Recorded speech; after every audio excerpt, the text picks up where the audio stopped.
Swift for that introduction. So the big question tonight for me is, what does it take to be a leader?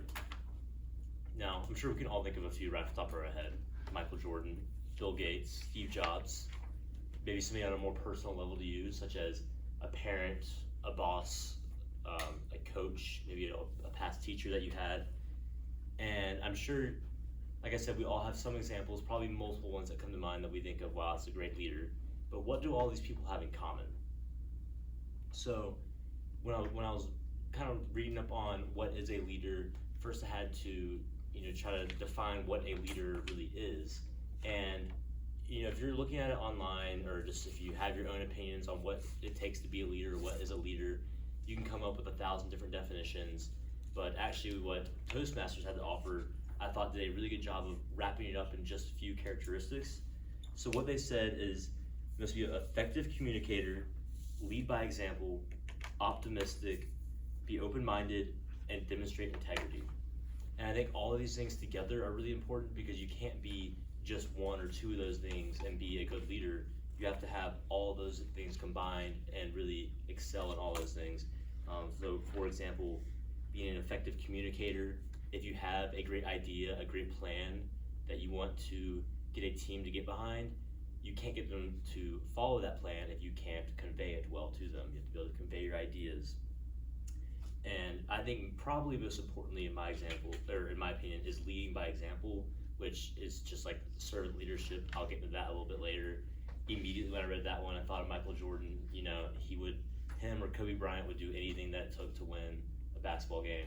Michael Jordan played in the flu game, and when you see somebody do that, it is hard not to get behind them and support them when they put in that same effort as well. So doing that, as well as being optimistic, open-minded, and demonstrating integrity, I think all those things are really important. And if you can do all those things, then you will be a great leader. But with that being said, there are a million different ways to do those things all in one. Putting all those things together, it can still come in a bunch of different styles, a bunch of different methods. And so what I was reading on about that is that there are still tons of different styles of leadership, and depending on what you read, you might see like just 8 different styles or 10 different styles. Well, in my opinion, there are several, countless different styles that is worded all differently. But just to name a few, you can be a democratic leader, a servant leader, or authoritarian leader. I feel like those are 3 very popular ones and ones that really stuck out to me.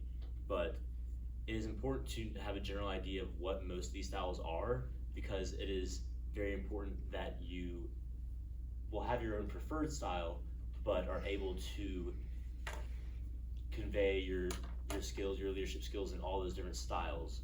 And the reason why that is important is because of something called emotional intelligence that I learned about a while ago.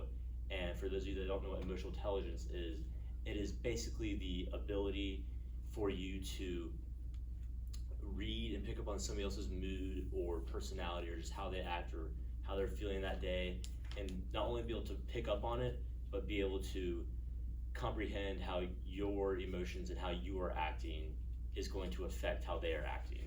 So you have to manage your own personality in order to adapt to somebody else's.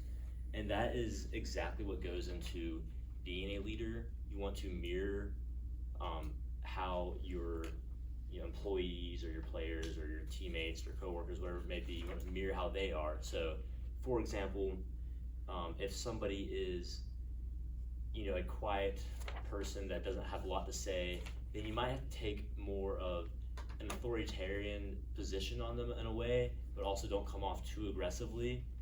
So for example, if you're in a group project in school or something like that, or at work, and nobody's really pitching in any thoughts or any ideas, then you might have to step up and give your opinion on that. But also on the opposite end of things, if you are in a group where everybody has to have an opinion, everybody has something to say, then you might want to take a more democratic approach and let them let them speak. Because if you take an authoritarian approach to somebody like that, then they're not going to respond to that well, because they're going to get irritated that they can't get their opinion in, and they're getting bossed around. So it's just really important to pick up on who you're working with, and be able to adapt to that. And so I did a little questionnaire to try to figure out what type of leadership I fit under, in terms of what I preferred and what worked best for me. And it came back as a democratic style, but I also feel like that I really strive to be a servant leader.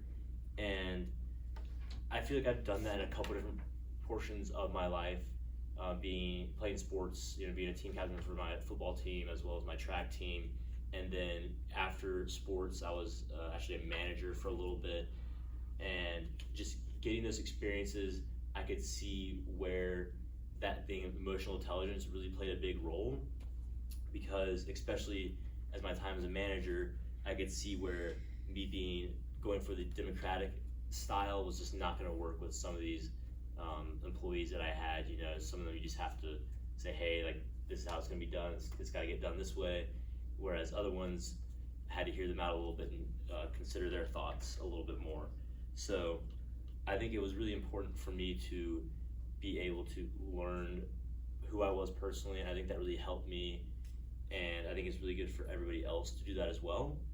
And so one thing I would tell all of you guys to do is just maybe not necessarily take a questionnaire or any other survey or anything like that, but just kind of think about it. Like, anytime you've been a leader, we've all had leadership roles before, think about what type of style that worked best for you and really try to develop that and grow that. But more importantly, try to grow the styles that you actually do not enjoy as much, because it is very important to be a well-rounded individual, I believe, and that is a key to being a leader. So, thank you.